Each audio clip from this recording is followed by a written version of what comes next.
नमस्कार, मैं हूं आनंद नरसिम्हन और मेरे साथ हैं ब्रजेश सिंह, वरिष्ठ पत्रकार और मैनेजिंग एडिटर न्यूज 18 बिहार। और न्यूज 18 के इस डिजिटल डायलॉग में आपका एक बार फिर से स्वागत है। इस शुक्रवार हम एक और ज्वलंत ज्वलंत विषय पर बात करेंगे। कल इस पर जब हम आईयूएमएल के केस पर बात कर रहे थे और कैसे वो सिटीजनशिप एक्ट के तहत पड़ोसी मुल्कों से जो प्रताड़ित रेफ्यूजी हैं उनको सिटीजनशिप देने से नकार रहा था या उसको ब्लॉक कर रहा है, चैलेंज कर रहा है सुप्रीम कोर्ट पर, तब हमने ये बात उठाई थी कि हमारे देश में दो शब्द जो हैं जिनको की जिनका गलत तरह से प्रयोग कर कर उसके अर्थ को इतना तोड़ मरोड़ दिया गया है कि आज एक नैरेटिव के तहत हमारी सोच ही बदल गई है। माइनॉरिटी और सेक्युलर सेक्युलर आज चलिए माइनॉरिटी पर फोकस करते हैं।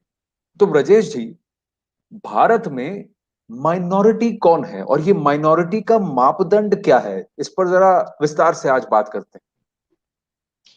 देखिए, जहां तक माइनॉरिटी डिबेट का सवाल है, आप देखिए दो तीन चीजें महत्वपूर्ण हैं। एक तो जब देश आजाद हुआ उस समय जो है यह प्रोटेक्शन देने के लिए कि भाई जो है किसी भी देश में जो वहां पर जिन संप्रदाय के लोगों की संख्या कम है, जिनके की जो राइट्स हैं वह प्रोटेक्ट नहीं हो सकते, उसके लिए कुछ स्पेशल प्रोविजन करने चाहिए। अब आप भारत के संदर्भ में अगर आप देखें तो देश को आजादी मिली उसके पहले जो अखंड भारत जो था उसमें जो मुस्लिम लीग जिसने कि अलग पाकिस्तान के लिए पूरा आंदोलन चलाया, उसका नैरेटिव ही यही था कि भाई हमें जो है, अगर यह देश, आप ध्यान रखिए कि जब 1857 का विद्रोह हुआ था तो फिर जो है सो दिल्ली में कोई जो है वहां पर कोई हिंदू शासक नहीं स्थापित होने वाला था। अगर उस समय के आप सारे डॉक्यूमेंट्स अगर आप पढ़ें तो यही था कि फिर से जो है सो मुगलिया सल्तनत को मजबूत करने की तैयारी थी। तो वो जो है कोशिश ये थी, वो फेल हुई। उसके बाद से जो है जाहिर है अंग्रेजों के लिए जो है जो मुस्लिम आबादी थी और खासतौर पर जो मुस्लिम लीडरशिप थी उनको हमेशा ही लगा कि यह जो है, चूंकि यह लंबे समय तक यहाँ पर केंद्रीय सत्ता पे काबिज रही है, यह फिर से जो है उसके लिए कोशिश करेगी, तो एक कन्फ्रंटेशन जो है शुरू हुआ।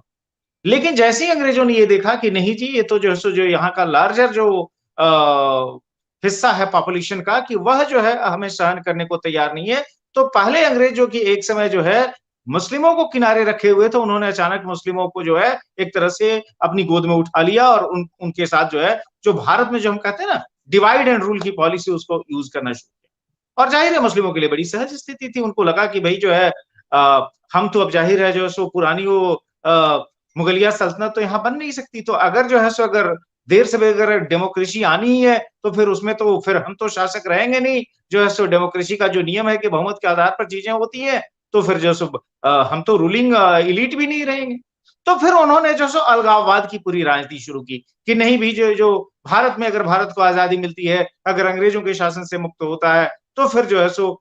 और अब ध्यान रखें कि जब सेकेंड वर्ल्ड वॉर में जब महात्मा गांधी की अगुवाई में जब कांग्रेस ने यह रुख अख्तियार किया कि नहीं जी जो है सो जब तक आप हमें फ्रीडम की गारंटी नहीं देते तब तक हम आपको साथ कोऑपरेट नहीं करेंगे।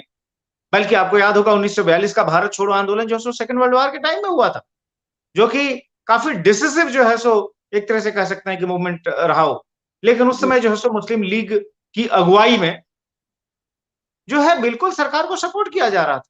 और यही वजह थी कि जो सो लगातार जो है सो माइनॉरिटी अपीजमेंट को उस परिस्थिति में अंग्रेजों ने बढ़ावा दिया और उसको जो है उन्होंने लार्जर जो कम्युनिटी थी जो इंडिया में हिंदू कम्युनिटी, उसके बराबर लाकर खड़ा कर दिया।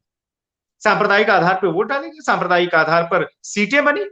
तो ये जो आज जो है सो तमाम जो है सेकुलरिज्म की दुहाई देते हैं, उनको शायद 1947 तक का भारत क्या था ये किसी को याद नहीं आता। अब मान लीजिए फॉर एग्जाम्पल, अब तो बन गया जब अलग देश, अब अलग देश बन गया तो फिर जो सो तो 6 महीने के अंदर क्या हाल हुआ आपको पता है।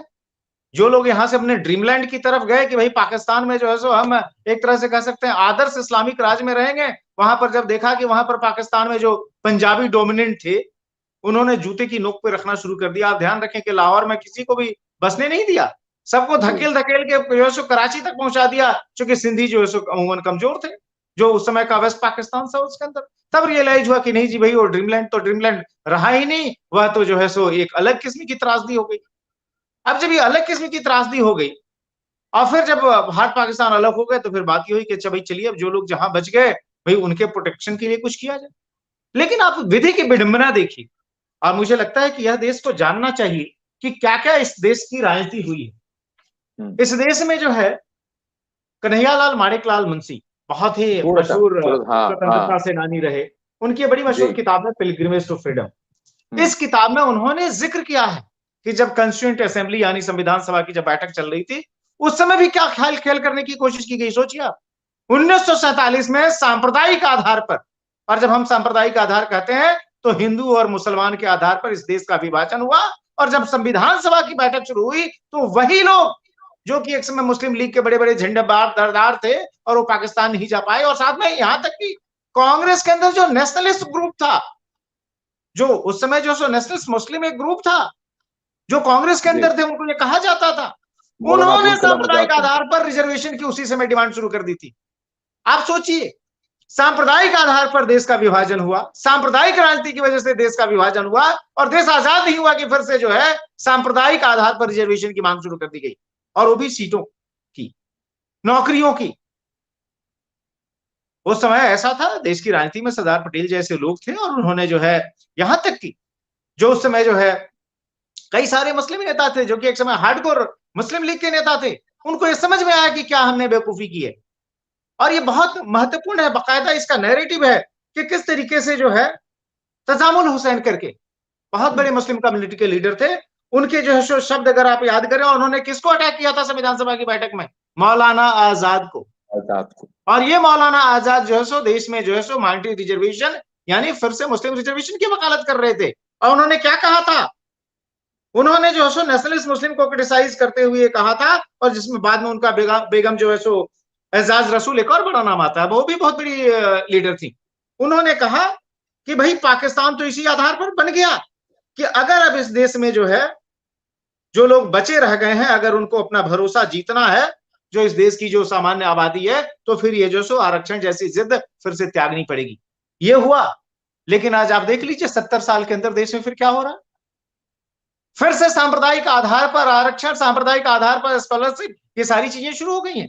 तो जो माइनॉरिटी राइट्स की बात ये हुई थी कि भाई हम जो है सो उसकी जान माल पर कोई खतरा ना हो, उसको दबा के न रखा जाए, उसने एपीजमेंट की इतनी बड़ी शक्ल अख्तियार कर ली है। और इसका जो है क्या जो सबसे कड़वा अनुभव हो सकता है, क्या जो सबसे कड़वी हकीकत हो सकती है, यह जम्मू कश्मीर का एक मामला है। देश में जम्मू कश्मीर अकेला ऐसा राज्य रहा या है जहां पर कि मुस्लिम जो है सो बहुसंख्यक है, और चूंकि मुस्लिम बहुसंख्यक है इसलिए आज तक जम्मू कश्मीर के इतिहास में कभी कोई हिंदू वहां का मुख्यमंत्री नहीं हुआ। इस बात का ध्यान रखें आप। उत्तर प्रदेश के बगल में बिहार है, जो बिहार जो है सो 1947 के पहले सांप्रदायिक हिंसा के लिए बदनाम रहा, चूंकि नोआखाली का जवाब बिहार में दिया गया था, यह आरोप लगता है। उस बिहार ने भी एक मुस्लिम अब्दुल गफूर को अपना मुख्यमंत्री बनाया, लेकिन जम्मू कश्मीर में कोई मुस्लिम की जगह कोई भी दूसरी कम्युनिटी का कोई मुख्यमंत्री नहीं बन पाया जब तक वह जो पूर्ण राज्य रहा। आप ध्यान रखिए। और उस जम्मू कश्मीर में जहां पर की मुस्लिम मेजोरिटी हुआ करती थी, वहां पर माइनॉरिटी स्कॉलरशिप, आप ध्यान रखिए, अल्पसंख्यकों के लिए आरक्षण का लाभ लंबे समय तक लगातार जो है मुस्लिम कम्युनिटी को दिया जाता है। यह मामला सुप्रीम कोर्ट में गया 2017 में कि क्या चल रहा है, जबकि किसी भी राज्य में माइनॉरिटी कौन है यह तय कर होता है उस राज्य की डेमोग्राफी के आधार पर। और अब आप केरल का केस आप जानते हैं, केरल में क्या हो रहा है? क्या किसी ने कल्पना की थी कि जो सोकॉल्ड माइनॉरिटी पॉपुलेशन है, माइनॉरिटी की डेफिनेशन क्या हो, यह सोचना चाहिए। अगर आप सच पूछिए इस देश में तो आज कौन माइनॉरिटी है? क्या जो आबादी 14 से 18, 19, 20% है वो, या फिर जो देश में जिसकी पूरी आबादी सिर्फ 1 लाख है, पारसी कम्युनिटी, लेकिन वो कभी रिजर्वेशन का रोना नहीं रोती, कभी अपने लिए विशेष ट्रीटमेंट की मांग नहीं करती। यहां तक कि संविधान सभा की बैठक में भी पारसी कम्युनिटी के मेंबर्स ने साफ साफ कहा कि हमें किसी किस्म के आरक्षण की भीख की आवश्यकता नहीं है, हमें इतना दम है, हम अपना सब कुछ कर लेंगे और हम देश के लिए कंट्रीब्यूट करेंगे। और वो आज भी कर रहे हैं। लेकिन केरल में क्या हो रहा है, आपने इसकी चर्चा की थी कल। दर्शकों को बताना चाहिए जो लोग इस फेसबुक ब्रॉडकास्ट में हमारे साथ जुड़े हुए हैं कि जो माइनॉरिटी शब्द है इसका किस तरीके से gross misuse vote bank purpose के लिए हो रहा है और चीजों को ट्विस्ट करने के लिए हो रहा है। मुझे लगता है केरल की घटना आंख खोलने वाली है। बिल्कुल। और वहां पर उन्होंने एक माइनॉरिटी वेलफेयर फंड के तहत पेंशन्स देना शुरू कर दिया है मदरसा के जितने भी फॉर्मर मदरसा के टीचर्स हैं उनको। और केरला हाई कोर्ट ने यह सवाल उठाया है कि केरला में एक पिटिशन आया है, वो पिटिशन चैलेंज कर रहा है कि देखिए केरला में जो मदरसे हैं वो किसी तरह का सेक्युलर एजुकेशन या मॉडर्न एजुकेशन को नहीं सिखाते, सिर्फ कुरान की इंस्ट्रक्शन यानी रिलीजियस इंस्ट्रक्शन को करते हैं, तो इसका खर्चा स्टेट क्यों उठा रहा है? और वो भी जब स्टेट का नेतृत्व एलडीएफ कर रहा है, लेफ्ट कर रहा है। तो अगर कोई और पॉलिटिकल डिस्पोजिशन होती जो अपीजमेंट पॉलिटिक्स कर रही होती वो बात अलग है, लेकिन एलडीएफ के अंदर इसको अगर अगर जायज ठहराना और इसको कहना कि ये करना है, और ये भी कोर्ट ने कहा कि इसके बनस्पत कि बिहार, उत्तर प्रदेश और भारत के अलग अलग जगहों में जहां मदरसों में तालीम जो है मॉडर्न एजुकेशन की भी होती है, तो वहां के जो टीचर्स जो इंस्ट्रक्शन करते हैं वो सीबीएसई बोर्ड को भी कभी कभी को फॉलो करते हैं, तो उनको अगर आप पेंशन दे रहे हैं तो बात अलग है। लेकिन यहां स्टेट तो रिलीजियस इंस्ट्रक्शन देने वालों को आप ये पेंशन देने की बात कर रहे हैं, उनको फंड्स, उनके लिए फंड्स अलग से आप सेपरेट निकालने की कोशिश कर रहे हैं, ये क्या लॉजिक है? और ये वो एलडीएफ सरकार है जिनके नेताओं ने 2009 से लेकर आज तक केरला के ही हाईकोर्ट में खड़े होकर ये बयान दिए हैं और ये स्टेटमेंट जारी किए हैं कि यहां पर कुछ तत्व हैं जिनका एजेंडा है कि अगले 20 साल में केरला को एक इस्लामिक स्टेट में बदल दिया जाए। ये बात होने के बावजूद अगर आज की सरकारें ये काम कर रही हैं तो कोई कुछ तो खतरा है, कुछ तो सोचने की बात है ब्रजेश जी। दूसरी बात, माइनॉरिटी कितना परसेंट होना चाहिए?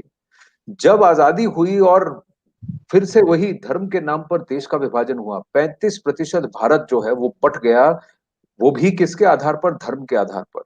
35% क्यों कह रहा हूं? क्योंकि वेस्ट पाकिस्तान, ईस्ट पाकिस्तान, उस वक्त का ईस्ट पाकिस्तान, आज का बांग्लादेश, सारे को अगर मिलाएं तो 35% ऑफ आवर कंट्री वो स्प्लिट, और वो भी धर्म के आधार पर। और उसके बाद फिर 9% की आबादी भारत में थी मुस्लिम्स की, आज 14 to 18% है।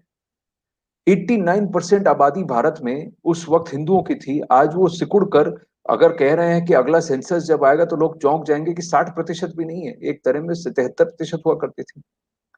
अब ये जो नंबर है ये सेकंड लार्जेस्ट मेजोरिटी है। 27 से 30 करोड़ की आबादी की जनता जो है एक देश के अंदर, वो माइनॉरिटी कैसे हो सकती है? और minority is equal to Muslims कैसे हो सकता है?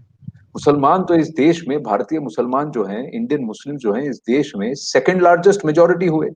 और ये माइंडसेट चेंज की बात है कि आप अगर अपने आप को मेजोरिटी समझेंगे, सेकंड लार्जेस्ट मेजोरिटी समझेंगे, तो उसी तरह से पेश आएंगे और ये अपीजमेंट की पॉलिटिक्स बंद हो जाएगी। माइनॉरिटी तो इस देश में 2% के जो सिख हैं, उससे कम जो 2% सिख हैं, जो आपने कहा 1% से भी कम, 1 लाख तो उनकी संख्या है। गुजरात में जितनी मौतें हुई हैं पारसियों के बीच में, 3% उनका पॉपुलेशन घट गया है। इतनी छोटी संख्या है पारसियों की। जैन, जैन कितने हैं हमारे देश में? बुद्ध, बौद्ध, क्रिश्चियंस, क्रिश्चियंस का ऑफिशियल नंबर जो है वो 4% से कम है। वो माइनॉरिटी हुए। मुस्लिम जो 14 से 18% है, वो तो सेकंड लार्जेस्ट मेजोरिटी हुए इस देश में। और ये भारत की बात है, हमारे देश के गांव को गर्व करना चाहिए कि धर्म के आधार पर विभाजित होने के बावजूद एक पर्टिकुलर समुदाय के अड़ने की जिद कि इसको तोड़ना है हमारे देश को, हमें खुद के हमारे नाम का जगह चाहिए, उसके बावजूद आज पाकिस्तान से ज्यादा इंडिया में मुसलमानों की आबादी है। नहीं नहीं, अगर आप और रिकॉर्ड के तौर पर देखें आनंद जी, तो ये दुनिया की सबसे बड़ी मुस्लिम आबादी है जो कि हिंदुस्तान में रहती है। इंडोनेशिया के बाद वर्ल्ड की second largest population, Muslim population वो भारत में रहती है। तो आप एक तरह से देखें, अगर इस्लाम के हिसाब से भी देखें, तो ये तो जो दूसरे नंबर पर आने वाला देश है। तो फिर हम माइनॉरिटी की तो कोई बात उस तरीके से होती नहीं है, अगर आप बिल्कुल, जो है सो सच्चाई बयान करें। दूसरा, आप उससे भी ज्यादा आपने केरल की बात की, मदरसों की बात की।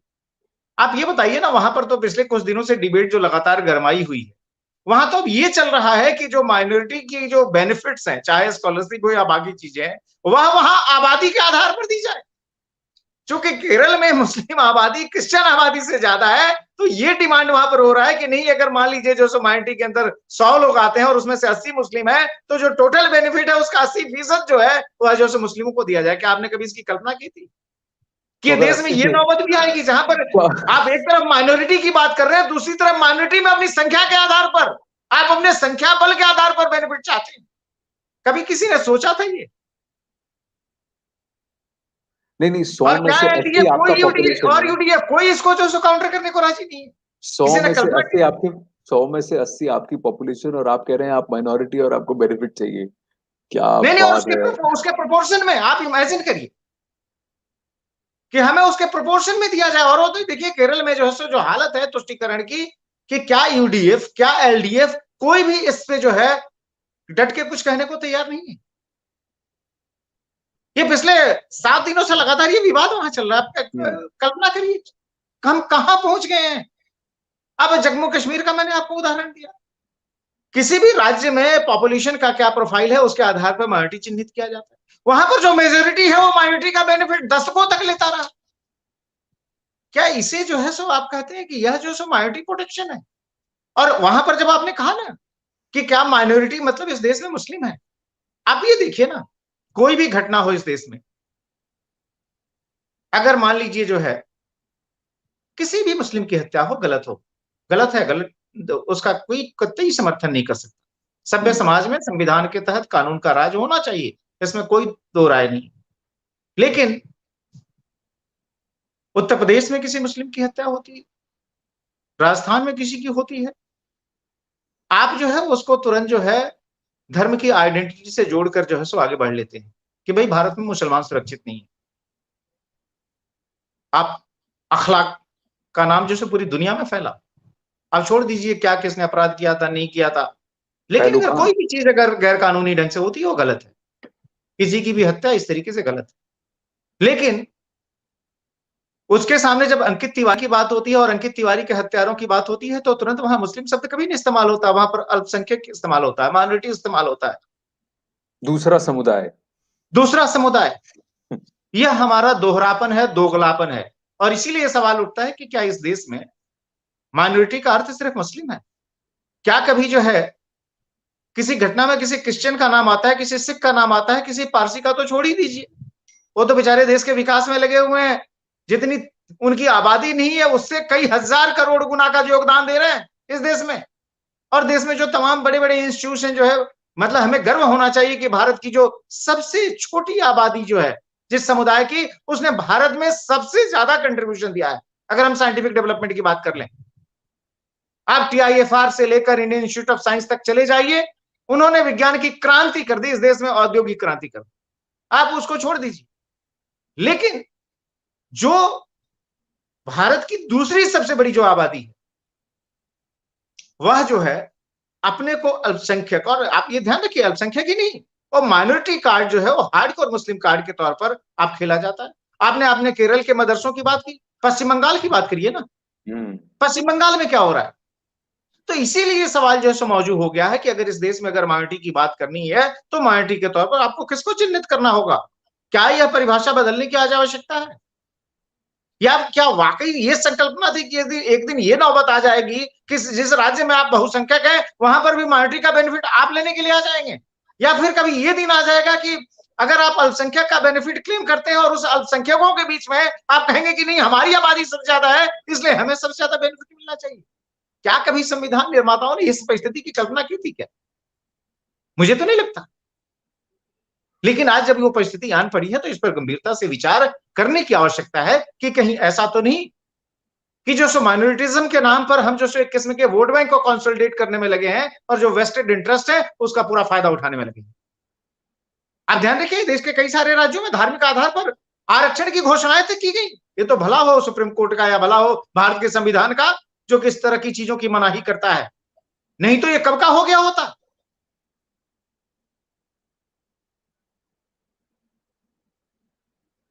मैं ये भी सोचता हूँ कि जब विभाजन के बाद, पार्टीशन के बाद, कितने सारे धर्म स्थल हिंदुओं के, सिखों के, पारसियों के, जैनों के पाकिस्तान में रह गए। उनकी क्या हालत है? बांग्लादेश में जितने रह गए उसके कितने बचे हैं? आज भी मंदिरों को तोड़ तोड़ कर वहां मस्जिदें और बाकी चीजें बना दी जा रही हैं। मंदिरों की जमीनों को हड़प लिया जा रहा है, वहां पंडितों को दौड़ा दौड़ा कर मारा जा रहा है, हिंदुओं को प्रताड़ित किया जा रहा है, लेकिन यहां से कोई उफ नहीं करता। और यहां पर गंगा जमुनी तहजीब का हवाला देकर जो हमारे पीठ हैं, ज्योतिर्लिंग हैं, वहां पर जिनको तोड़ तोड़कर उनके ऊपर मस्जिदें बनाई गई, उनको सुरक्षा और उनको उनको उनके संरक्षण की बात होती है कि जो जैसा है उसको वैसा ही रहने दो। तो ये मापदंड तो फिर हर जगह होना चाहिए। अगर आप सीएए को लेकर पूरे प्रदेश का और पूरे पूरे सब कॉन्टिनेंट को लेकर आप चिंतित हो जाते हैं कि ये डिफरेंशियल है, तो फिर आपको पूरे सब कॉन्टिनेंट के लिए मोर्चा उठाना चाहिए, हर व्यक्ति के लिए। अगर आप ये कह रहे हैं कि आप समाज की बात कर रहे हैं, आप ह्यूमैनिटी की बात कर रहे हैं, तो फिर आपके मापदंड तो दोहरे हुए। और आप इस बात को प्रूव कर रहे हैं कि जहां जहां आपका डोमिनेंस होता है, वहां वहां बाकी सब कोई वाइप आउट हो जाता है। नहीं, आप ये तो देखिए आप ना, आप सेक्युलर जो कैसे तो हुए? सबसे आप पॉपुलर इंक्लूसिव कैसे नैरेटिव हुए? ये आप है। सेक्युलर कैसे हुए? नहीं नहीं, आपका सबसे एजेंडा तो पॉपुलर सिर्फ नैरेटिव ये है कम्युनिस्ट कि भाई जो सो हिंदू समाज में जो सो दलितों का बड़ा शोषण हुआ। आप ये देखिए ना, उत्तर प्रदेश की घटना देखिए। उत्तर नो प्रदेश डाउट में ऑफ योगी आदित्यनाथ की सरकार होने के बावजूद बाकायदा एक कस्बे के लोग जो कि हिंदू दलित आबादी है, यह नोटिस लगाकर अपना घर बेचने को मजबूर है कि भाई उनके बगल में जो मुस्लिम आबादी रहती है उससे उनका इतना जो है सो ज्यादा शोषण हो रहा है कि वो वहां रह नहीं सकती। आप देखिए, लगातार ऑर्गेनाइज्ड ढंग से यहां तक कि प्री इंडिपेंडेंट इंडिया में भी लगातार कोशिश हुई दलित को आपसे अलग खींच कर लेके जाने की। यहां तक कि मुस्लिम लीग ने जब सरकार बनाई पाकिस्तान में, तो जो सो दलितों को एक तरह से जो सो झांसे में रखने के लिए जोगेंद्रनाथ मंडल नामक शख्स को जो है सो मंत्री बनाया। लेकिन महज कुछ महीनों के अंदर उनका इतना प्रताड़न हुआ, यहां तक कि जब जिन्ना की मौत हुई थी, वह कैबिनेट में मंत्री थे, उनको सूचना तक नहीं दी गई थी। ये हालत थी, इस तरह का अछूतपन था वहां पर। और वो जो सो मंडल जी जो सो इस्तीफा देकर, और जो जिस पाकिस्तान की एक समय उन्होंने भी वकालत की थी, वह छोड़कर कोलकाता में जाकर उन्होंने अपने अंतिम दिन गुजारे और जाके वहां पर उनका देहांत। तो ये तो हालात रहे हैं। हिंदू समाज के अंदर अपनी परेशानियां हैं, समस्याएं रही हैं, जाति पात, यह जो है जात पात, यह सब समस्याएं रही है। लेकिन हिंदू समाज ने और खासतौर पे गांधी जी की अगुवाई में एक बड़ा जो है सो, और उसके पहले और आगे और पीछे भी तमाम रिफॉर्म्स मूवमेंट चले। अपनी गलतियों को, अपनी कुप्रथाओं को जो है खत्म किया गया। आप ध्यान रखिए कि एक समय जो सो मंदिरों में जाना नहीं सकता, लेकिन आज तो कोई बात भी नहीं करता। आप ध्यान रखिए कि राम जन्मभूमि के लिए जब शिलान्यास का काम हुआ तो एक दलित के हाथों हुआ। लेकिन आप कल्पना करिए जो सो, और जाति का की जो ये एक तरह से कह सकते हैं अगर ग्रंथि है या जाति की समस्या है, तो ये किस धर्म के अंदर नहीं है? क्या इस्लाम के अंदर नहीं है? क्या वहां पर अगड़ी और पिछड़ी जातियां नहीं है? क्या ये क्रिश्चियनिटी के अंदर नहीं है? हर जगह है। आप देख ही रहे हैं पंजाब की राजनीति में किस तरीके से जाट और नॉन जाट की पूरी पॉलिटिक्स चलती है। वहां पर जो है सो अभी पंजाब में जो है सो बाकायदा डिमांड हो रही है कि भाई जो है सो दलित को जो है सो मुख्यमंत्री बनाया जाए, दलित सिख को। और जो लोग जो सो दलित राइट्स की बात करते हैं, उनकी अपनी पार्टी के जाट मुख्यमंत्री वहां पर हैं और कोई इसके लिए आवाज नहीं उठा रहा है। आप स्थिति तो देखिए। तो मैंने ये कहा कि धर्म जो है, हर धर्म के अंदर कुछ न कुछ कुरीतियां हैं, कुछ न कुछ बीमारियां हैं। हर समाज को, हर धर्म को, हर संप्रदाय को अपने अंदर जो है सो सुधार करना चाहिए। और हमें तो बाबा साहब आंबेडकर को इसके लिए बहुत जो है साधुवाद देना चाहिए, जिन्होंने कि इसके लिए जेन्युइनली काम किया। महात्मा गांधी ने काम किया और हम अपनी कई सारी कुरीतियों को रोक पाए, और ये किसी भी स्वस्थ समाज के लिए बेहतर है। तो सवाल ये है कि अगर रिफॉर्म की ही बात, तो इंटरनल रिफॉर्म्स तो होनी चाहिए ना। लेकिन आप जो है, आप किसी समुदाय को, आप ध्यान रखिए कन्वर्जन का काम। अब आइए जो इस देश में जो है, कोई ऐसा तो था नहीं ना कि शुरू से मुस्लिम आबादी इतनी बड़ी थी। किसको टारगेट किया गया? अगर ज्यादातर मुस्लिम्स की अगर आप उनके कन्वर्जन के हिस्ट्री को अगर आप ध्यान से देखें, तो ज्यादातर वो दलित लोग हैं जो कि प्रतिकार नहीं कर सके, और उनको जो तलवार की नोक पर जो है आपने जो है सो इस्लाम के अंदर कन्वर्ट किया। ये तो सारे रिकॉर्ड का हिस्सा है। तो आप जो है, जब तक आपके हाथ में सत्ता रही, आपने जो है धर्म के प्रसार के लिए जो है सो शासन की सत्ता का इस्तेमाल किया। यह काम जो है सो मुस्लिम शासकों के टाइम में हुआ, यही काम ईस्ट इंडिया कंपनी के जमाने में भी हुआ। पूरे नॉर्थ ईस्ट से लेकर जो सो झारखंड के जो आज का है, वहां पर जो बड़े पैमाने पर क्रिश्चियन पॉपुलेशन जो इवॉल्व हुई, जो कन्वर्ट हुई हिंदुइज्म से, वो कैसे हुई? चूंकि जो है शासन का जो उसमें सत्ता थी, चाहे वो ईस्ट इंडिया कंपनी हो या फिर उसके बाद में जो सीधे जो है सो ब्रिटिश गवर्नमेंट जो शासन कर रही थी, बाकायदा जो है सो तमाम मिशनरीज को प्रमोट किया गया, प्रोटेक्ट किया गया, बेनिफिट दिया गया। अब ये सारा कुछ होने के बाद से अब आजाद भारत में आप जो है माइनॉरिटी के नाम पर फिर से अपने लिए विशेषाधिकार, और उस विशेषाधिकार का गलत इस्तेमाल। और फिर सबसे बड़ी बात जो है कि भाई आखिर माइनॉरिटी की जो कल्पना थी वो किन लोगों के लिए थी, जिनकी आवाज शायद उनकी आबादी बहुत कम होने की वजह से सुनी न जा सके। लेकिन आज तो हालात ये है कि ज्यादातर राज्यों में जो है सो मुस्लिम वोट बैंक बहुत बड़ा जो है सो डिसिसिव वोट बैंक होता जा रहा है। आप उत्तर प्रदेश की राजनीति की बात कर लीजिए, आप पश्चिम बंगाल की बात कर लीजिए, अभी हाल में चुनाव बीते हैं, आप केरल की राजनीति की बात कर लीजिए। बिहार। तो ऐसे में जो इस जो ट्रेडिशनल नैरेटिव को भी कि वह कितना सही आज के समय में, उस पर सोचना पड़ेगा। और मॉनेटरी बेनिफिट्स अगर देने की बात है तो उनको दीजिए ना जिनकी हालत सबसे खराब है पॉपुलेशन के हिसाब से।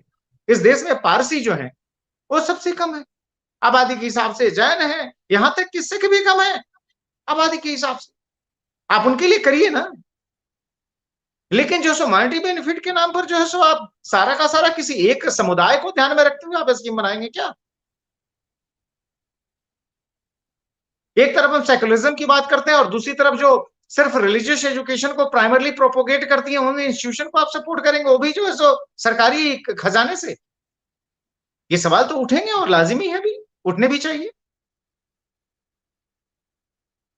एक एक हमने देखा है कि जहां जहां अब जैसे नूरपुर टप्पल की बात कर लीजिए, 500 परिवार मुस्लिम परिवार हैं, 100 परिवार 110 परिवार जो हैं वहां पर वो जाटव परिवार हैं, यानी दलित परिवार हैं।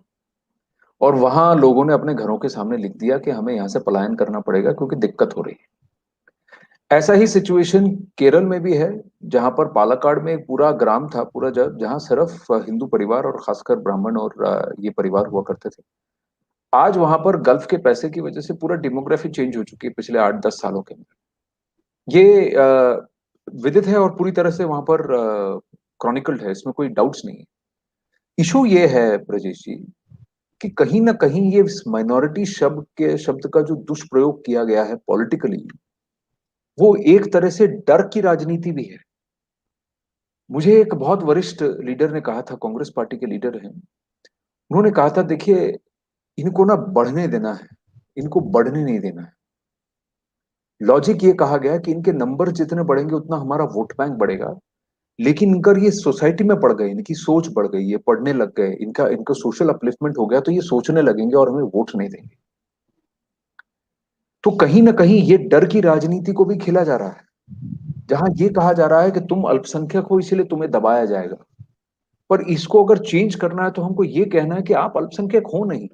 हमको क्लियरली डिफाइन करना है कि जो आबादी देश में 5% से कम है वो माइनॉरिटी है। जो 15-18% है वो तो सेकंड लार्जेस्ट मेजोरिटी है। उसका तो दायित्व तो बनता है कि जो बाकी लोग हैं उनकी मदद करें, राष्ट्रहित में काम करें। ये जो नैरेटिव है ये बहुत डेंजरस नैरेटिव सेट किया जा रहा है। और आप देखें तो ये जो पूरा लेफ्टिस्ट मूवमेंट है और पूरे भारत का जो लेफ्ट है, इसको मुस्लिम पक्ष ने क्राउड किया हुआ है। और एक नैरेटिव जो बना है वो मुस्लिम लीनिंग बन गया है। तो लेफ्ट तो एथियस्ट होना चाहिए, लेफ्ट का तो कोई रिलीजियस एजेंडा नहीं होना चाहिए। पर हर जगह आप देख रहे हैं कि वो दलित मुस्लिम की बात करते हैं, मुस्लिम एकता की बात करते हैं, मुस्लिम सहयोग की बात करते हैं। सोसाइटी के नाम पर, ह्यूमैनिटी के नाम पर एक पर्टिकुलर विशेष वर्ग को, संप्रदाय वर्ग को या जाति वर्ग को उठाने की कोशिश कर रहे हैं। तो फिर ये तो फिर संकीर्ण पॉलिटिक्स हुई, ये लेफ्टिज्म कहां से हो गया? आज केरल में भी तो यही यही नौबत आ गई है ना। आज केरल में भी जिस तरह की पॉलिटिक्स प्रैक्टिस की जा रही है वो रिलीजन के आधार पर ही की जा रही है। आप क्रिश्चियन समुदाय को डरा रहे हैं, भड़का रहे हैं, दूसरी तरफ आप मुस्लिम समुदाय को अपीज कर रहे हैं, तीसरी तरफ आप हिंदू समुदाय के ट्रेडिशंस पर अंकुश लगा रहे हैं और फिर कह रहे हैं कि नहीं नहीं नहीं नहीं सब ठीक हो जाएगा। हिंदू समुदाय के ट्रेडिशंस को और उसको नीचा दिखाने के लिए आपने जो लाइन लगा दी थी वहां सब मुसलमान और क्रिश्चियंस खड़ी थी। और बुर्का पहन के आप मंदिर के अंदर घुसने की कोशिश कर रहे हैं और ये कह रहे हैं कि देखिए इक्वालिटी होनी चाहिए। अब यही कोशिश अगर तो और उस तरफ आप ही का प्रदेश है जहां पर सूफी मस्जिदों के अंदर औरतों का प्रवेश बंद है,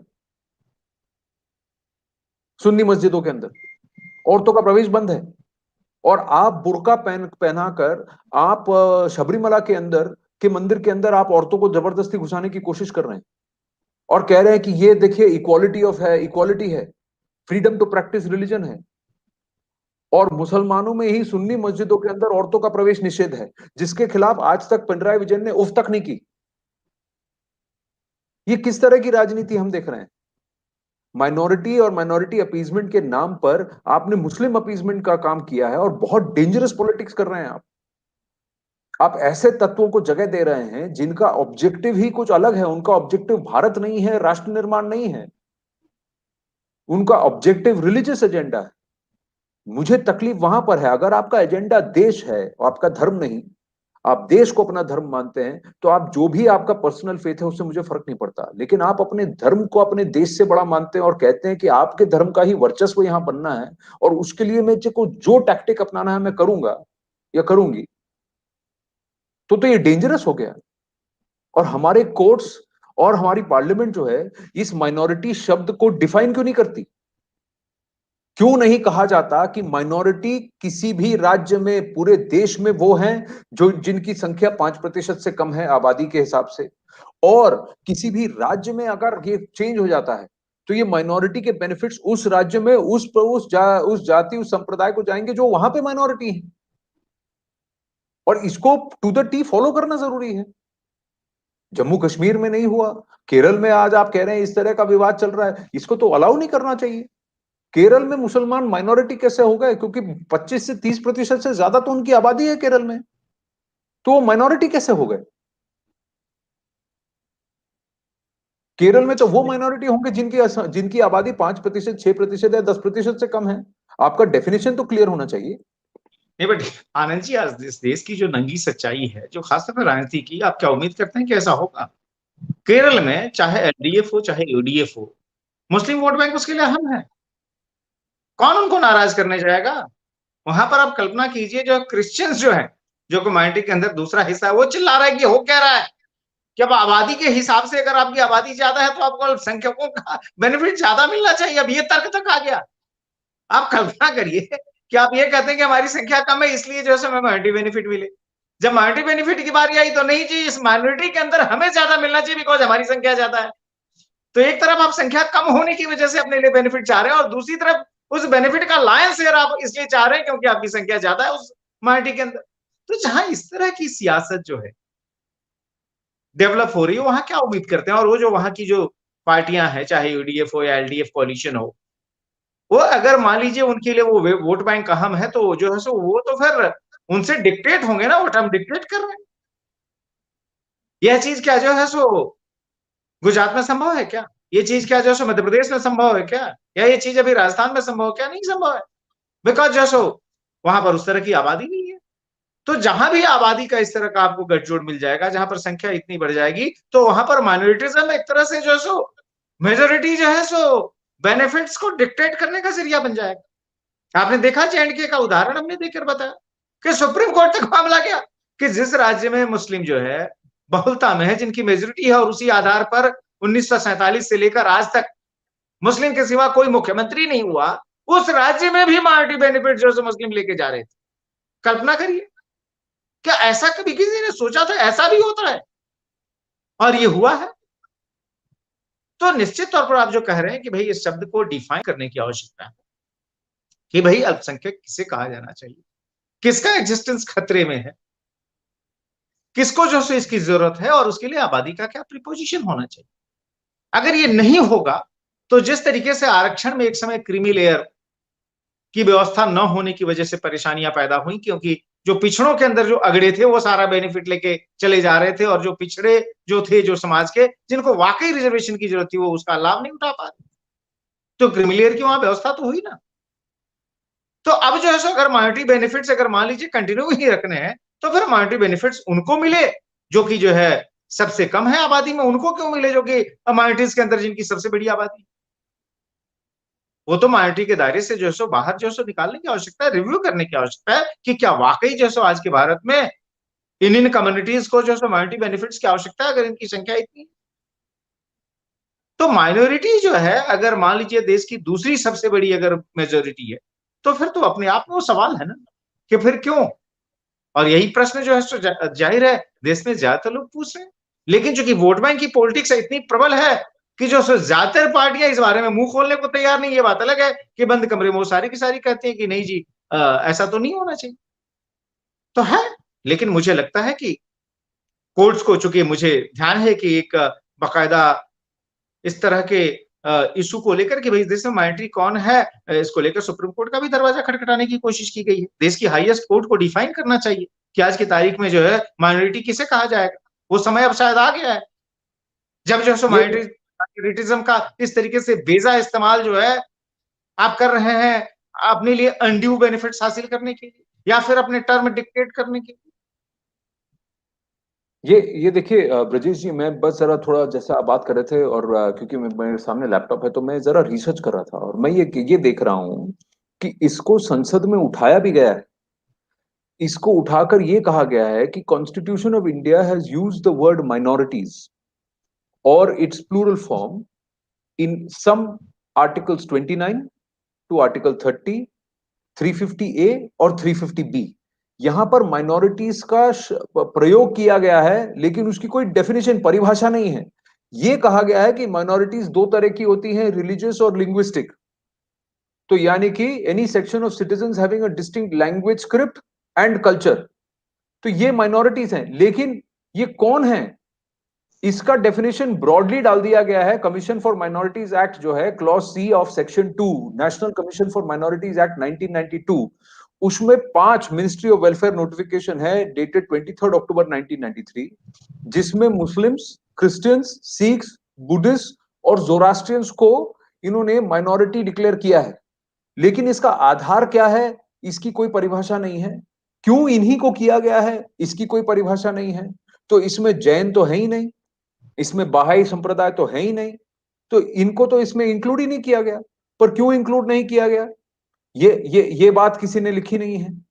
और किस आधार पर आपने मुस्लिम्स को लिखा है, ये भी नहीं लिखा गया। इसका कोई डेफिनेशन नहीं है। आप हमारे देश में, देश की पॉलिटिक्स, देश की पॉलिसी, सब कुछ इस एक शब्द से डिसाइड हो रही है, डिफाइन हो रही है। आपने इस शब्द को डिफाइन नहीं किया है कि भाई हमारे देश में माइनॉरिटी कौन है। इसकी कोई परिभाषा नहीं है कि भाई एक समुदाय जो इतने प्रतिशत, इसकी अगर जैसी ही आबादी होती तब तक ये अल्पसंख्यक है, उसके बाद नहीं है। एक भाषावृत या एक लैंग्वेज का जो भाषा को बोलने वाली, एक लिपि को लिखने वाले, अगर इनकी इनकी संख्या इतनी इस प्रतिशत से ऊपर होती है तो फिर ये माइनॉरिटीज है, नहीं तो ये माइनॉरिटी नहीं है। तो फिर इस हिसाब से तो जो शारदा लिपि लिखते हैं, जो जो कश्मीरी बोलते हैं, वो माइनॉरिटीज हुए जम्मू कश्मीर में। तो वो डेफिनेशन कहां गया, वो तो भारत में ही माइनॉरिटीज हो गए। अगर लिंग्विस्टिक माइनॉरिटीज की अगर आप बात करें तो उनको तो कभी माइनॉरिटी, 70 साल से तो उनको उनका उनका हनन हुआ है। और जिस तरह से उनको पलायन करना पड़ा, 5 लाख कश्मीरी पंडितों, हिंदुओं को वहां छोड़कर जाना पड़ा, तो उससे ज्यादा, सबसे ज्यादा माइनॉरिटी अब्यूज और क्या होगा। तो क्यों देश में हिंदू ज्यादा है इसीलिए कश्मीर में और कश्मीर में मुसलमान ज्यादा है तो हिंदू माइनॉरिटी हो गए। ये डेफिनेशन कहां है कि स्टेट बाय स्टेट इसको डिफाइन करने की जरूरत है, इसको समझने की जरूरत है स्ट्रक्चर के आधार पर। एक कॉन्स्टिट्यूएंसी में 70% मुसलमान है, लेकिन वहां पर रिजर्वेशन जो होगा माइनॉरिटी का होगा, तो माइनॉरिटी वहां तो हिंदू है, या जो बाकी पंथ समुदाय हुए हैं वो हुए। इसकी डेफिनेशन तो आपको स्टेट बाय स्टेट एकदम क्लियर करनी पड़ेगी। 75 साल हो रहे हैं हमारी आजादी को, हमारे देश को, ब्रजेश जी, 74 साल तो इसी ये 21 में हो गए। आप ये कह रहे हैं कि हमने इसके बारे में कभी सोचा ही नहीं है, और हमने इसको कभी किसी पार्लियामेंट में खड़े होकर इसको इसको डिबेट नहीं किया है। 96% नॉर्थ ईस्ट में 96% जो थे इंडिजिनियस ट्राइब्स हुआ करते थे। ये 70 के दशक की बात कर रहा हूं। आज वहां पर 2% भी नहीं है इंडिजिनियस ट्राइब, सब पूरे कन्वर्ट हो चुके हैं, क्रिश्चियनिटी हो गई। आप अगर नागालैंड जाएंगे, मेघालय जाएंगे, वहां लिखा है welcome to the land of Jesus. Ayodhya में बना के दिखा दें welcome to the land of Ram. ये किस तरह का, अगर अगर वहां पर मेजोरिटी क्रिश्चियंस हैं तो फिर माइनॉरिटी राइट्स तो हिंदूज को जानी चाहिए, वहां पर माइनॉरिटी राइट्स तो इंडिजिनियस ट्राइब्स को जानी चाहिए।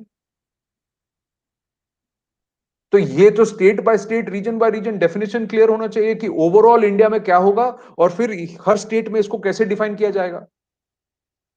आपको एक्चुअल नंबर्स के बेसिस पर, ना कि किसी पर्टिकुलर रिलीजन या समुदाय के बेसिस पर माइनॉरिटीज को डिफाइन करने की जरूरत है। कि किसी भी लिंग्विस्टिक ग्रुप की अगर पॉपुलेशन एक स्टेट के अंदर इससे कम है तो फिर ये माइनॉरिटी हुए। किसी भी रिलीजियस ग्रुप की अगर पॉपुलेशन एक स्टेट में इससे कम है तो फिर वो वहां के रिलीजियस, वहां के माइनॉरिटी हुए। और पूरे देश में अगर किसी भी संख्या रिलीजियस ग्रुप की आबादी 5% से कम है तो वो माइनॉरिटी हुए। इसमें आपको मुस्लिम, क्रिश्चियन, बौद्ध, जैन, दलित लिखने की क्या जरूरत है। डेफिनेशन एब्सोल्यूट नंबर्स पे होने चाहिए, और अगर ऐसा डेफिनेशन होता है तो फिर सब कुछ, सारी पॉलिटिक्स सीधी हो जाएगी। इसको तो सबसे पहले एड्रेस करने की जरूरत है। अब आप ये बताइए कि जो पार्टियां करीब 7 दशक तक लगातार माइनॉरिटी अपीजमेंट की पॉलिटिक्स करती रही, और माइनॉरिटी अपीजमेंट जब हम इस देश में कहते हैं तो वह सिर्फ और सिर्फ मुस्लिम है। कभी आपने जो है सिख को कभी वोट बैंक के तौर पे नहीं देखा होगा। उनकी राजनीति जो पंजाब में है, पंजाब के बाहर जहां भी है, वो बुरी तरीके से मुख्य धारा की राजनीति करते हैं।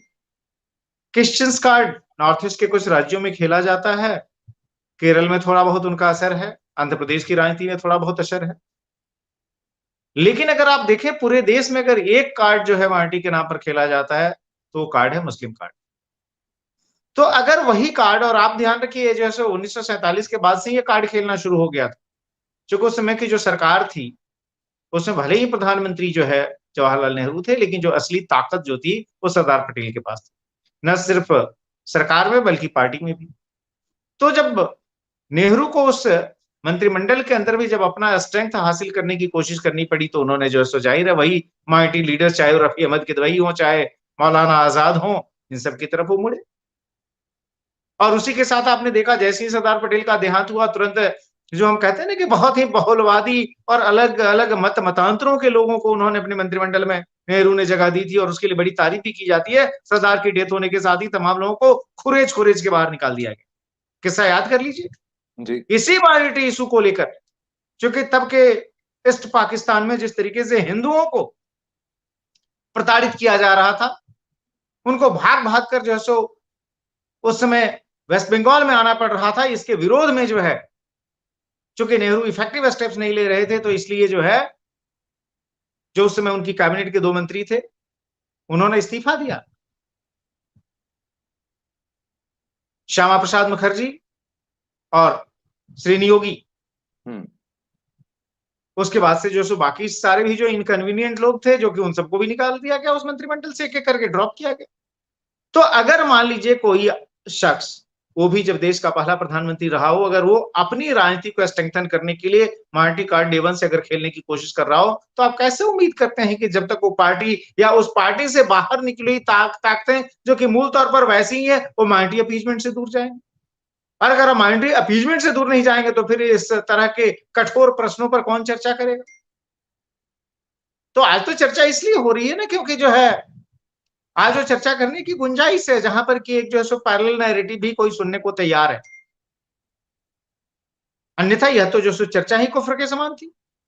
तो मुझे लगता है कि अदालतें हैं या फिर जो है सो राजनीतिक दल हैं या फिर जो सरकारें हैं, वो इस विषय में गंभीरता से सोचें, और जब माइनॉरिटी के बारे में सोचे तो उन लोगों के बारे में सोचे जिनकी संख्या सबसे कम है, जिनको सबसे ज्यादा स्टेट सपोर्ट की जरूरत है, ताकि वह जो समुदाय जो है आराम से जो है सो बिना किसी भेदभाव भय के अपना जीवन गुजार सके। और भारत के केस में मुझे लगता है कि जिस एक कम्युनिटी ने, और जो कि भारत की एक्चुअल माइनॉरिटी है, 1 लाख भी आबादी नहीं है पारसी समुदाय की, लेकिन आज तक आपने एक भी पारसी लीडर को सुना होगा कि उन्होंने कहे कि नहीं जी पार्लियामेंट में कम से कम 1 सीट हमारे लिए रिजर्व कर दीजिए, या फिर हमारे लिए नौकरियों का आरक्षण कर दीजिए, या फिर जो है हमारे लिए जो है एजुकेशनल इंस्टीट्यूशंस के लिए अलग से कुछ व्यवस्था कर दीजिए। नहीं, वह डे वन से मुख्य धारा में रहा है, बल्कि जो है मैं कह रहा हूं कि पारसी समुदाय ने जितनी अधिक नौकरियां इस देश को दी हैं, अपनी आबादी के हिसाब से अर्थतंत्र में जो योगदान दिया है, वह शायद दुनिया के इतिहास में कहीं नहीं हुआ हो। लेकिन वो जो माइनॉरिटी के नाम पर छाती नहीं कूटती है, वह अपने पुरुषार्थ से इतनी बड़ी बड़ी एग्जाम्पल सेट करती है कि पूरी दुनिया चकाचौंध भरी निगाहों से उनको देखते रहती है।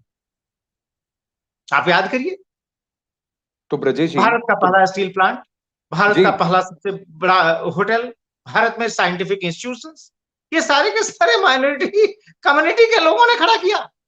इस देश के लिए परमाणु बम का सपना भी माइनॉरिटी कम्युनिटी के लोगों ने पूरा किया, जो एक्चुअल माइनॉरिटी है इस देश की, पारसी समुदाय।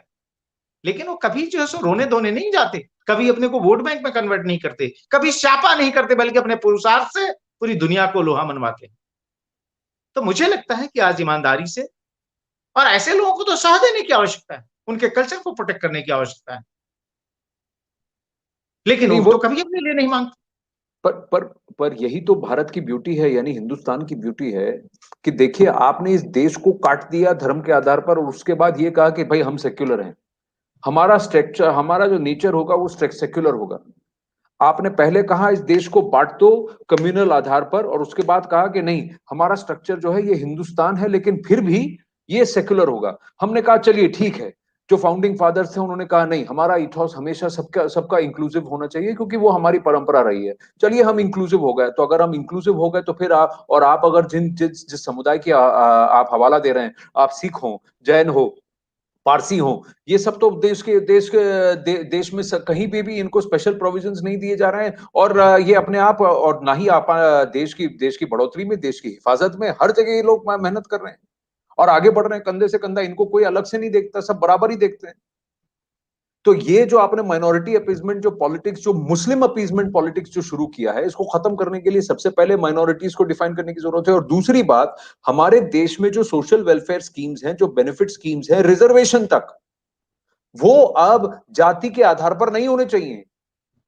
इसको हटाकर हमको ये कहने की जरूरत है, एक, कि भाई पार्लियामेंट बैठकर डिबेट करे और डिसाइड करे कि देश में माइनॉरिटी की डेफिनेशन क्या है, और संख्या के आधार पर वो डेफिनेशन हो। दूसरा, रिजर्वेशन की पॉलिसी अगर आप 50% रखना चाहें, 70-60% रखना चाहें, 50% रिजर्वेशन आप रखिए, लेकिन ईडब्ल्यूएस वो एक ही कैटेगरी है, economically weaker section, haves and have nots. अगर आपकी आमदनी 10 लाख रुपए सालाना से कम है तो आप ईडब्ल्यूएस सेक्शन पे आते हैं, और उसके बाद आपको मेरिट स्कोर करना पड़ेगा। आप स्कोर कीजिए, आप कोटा लीजिए, आप आ जाइए। जाति धर्म के आधार पर आपको रिजर्वेशन नहीं मिलेगा। ये दो चीजें हैं जो हमारे देश में जब तक हम ये करेंगे नहीं, तब तक ये गंद, ये रायता फैलता रहेगा, ब्रजेश जी। और देखिए मुझे लगता मैं है आज कि सपाट मैं बात कर ये कह रहा हूं, आपने जैसा कहा ना कि आज एक कम से कम एवेन्यू है, एक मौका है कि एक पैरेलल नैरेटिव, एक पैरेलल बात को, सोच को आप रख सकते हैं। नहीं तो फिर आपको, अब पहले तो ये कुफ्र था, आप बोल भी नहीं सकते थे। देखिए मुझे लगता है जहां तक आरक्षण का सवाल है उसके बारे में ऑलरेडी जो है काफी अधिक चर्चा लगातार हो रही है, पिछले 4 दशक से हो रही है। और मुझे लगता है कि यहाँ तक कि जो समुदाय या जो जातियां उसका लाभ हासिल कर रही हैं, उनके अंदर भी ये है कि कम से कम उसके अंदर जो क्रीमी लेयर की व्यवस्था हुई कि भाई मान लीजिए एक लेवल के आगे अगर आपका ग्रोथ हो गया तो आपको बेनिफिट नहीं मिलना चाहिए, एक वहां पर फिल्टर लगा है। मुझे लगता है कि फिर से जैसे जैसे जो है विकास की मुख्य धारा से वो तमाम जातियां समाज जुड़ते चले जाएंगे, वैसे वैसे उनके खुद के अंदर से भी ये चीजें धीरे धीरे डेवलप होंगी कि नहीं जी, जो है सो एक्चुअल किसको नीड है उसके लिए हमें कोशिश करनी चाहिए। लेकिन जो आउटराइट, आप ध्यान रखिए, ये कि जो कि आउटराइट वोट बैंक पॉलिटिक्स है, जो आउटराइट ओपन कम्युनलिज्म को बढ़ावा देना है, उसको तो वो तो सबसे बड़ा खतरा है ना। क्योंकि जो है सो आज से 74 साल पहले इसी आउटराइट कम्युनलिज्म की वजह से आपके देश का बंटवारा हुआ। जो लोग बार बार कहते हैं कि भाई भारत सदियों से रहा है, अरे हम बार बार कहते हो भारत जो सदियों से रहा है उसकी साइज तो देखो क्या होती जा रही है। आज से 400 साल पहले का भारत और आज के भारत की साइज देख लीजिए, अंदाजा लग जाएगा।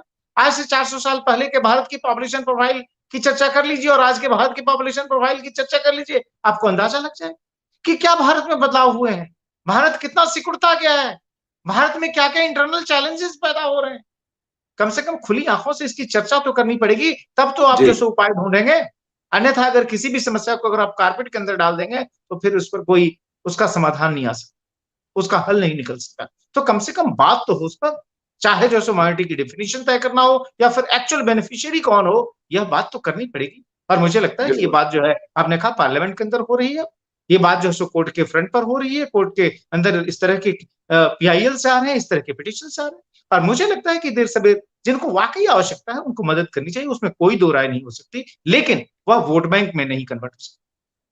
देखिए, कोर्ट सिर्फ लॉ को इंटरप्रेट कर सकता है, पार्लियामेंट लॉ बना सकता है, लेजिस्लेशन कर सकता है। तो पार्लियामेंट और कोर्ट दोनों को यह तय करना जरूरी है कि हमारे देश में माइनॉरिटी कौन है, इसकी परिभाषा सबसे पहले तय करनी है, इसके जो यार्डस्टिक्स हैं उसको तय करने हैं, और आपको ये डिसाइड करना है कि आप एक रिलीजन को लिखेंगे कि एक वर्ग को लिखेंगे बेस्ड ऑन एब्सोल्यूट नंबर्स। वहीं से इसको रीडिफाइन करने की प्रक्रिया जो है जितनी जल्दी शुरू हो उतना बेटर है, क्योंकि जिस तरह से ये पॉलिटिकल गंद जिस तरह से यूज हो रहा है, जिस तरह से फैल रहा है, वहां आप फिर से आप एक एक बंटवारे की तरफ जा रहे हैं। और कितनी बार इस भारत को आप खंडित करेंगे? पिछले 900 सालों से यही काम चल रहा है, यही एजेंडा चल रहा है, भारत सिकुड़ रहा है, छोटा हो रहा है, और ऐसे ही नैरेटिव उसको काटने की कोशिश कर रहे हैं। आज की इस वार्ता को यही विराम देते हैं ब्रजेश जी, पर इस पर सोचना जरूरी है, इस पर और वार्ता करना जरूरी है, आगे निश्चित तौर करेंगे। पर जब आप सोचेंगे तो भविष्य का रास्ता निकलेगा, भविष्य में रास्ते भी निकलेंगे, हल भी निकलेगा। तो आप सोचिए, इन बातों पर गौर करिए, अपनी भी राय बनाइए और हमारे साथ नियमित जुड़ते रहिए। डेली एक से एक ऐसे ज्वलंत विषयों पर हम आपके साथ चर्चा के लिए आते रहेंगे, आपकी बात को रखते रहेंगे। धन्यवाद, नमस्कार। नमस्ते। अब आपसे भेंट सोमवार को होगी।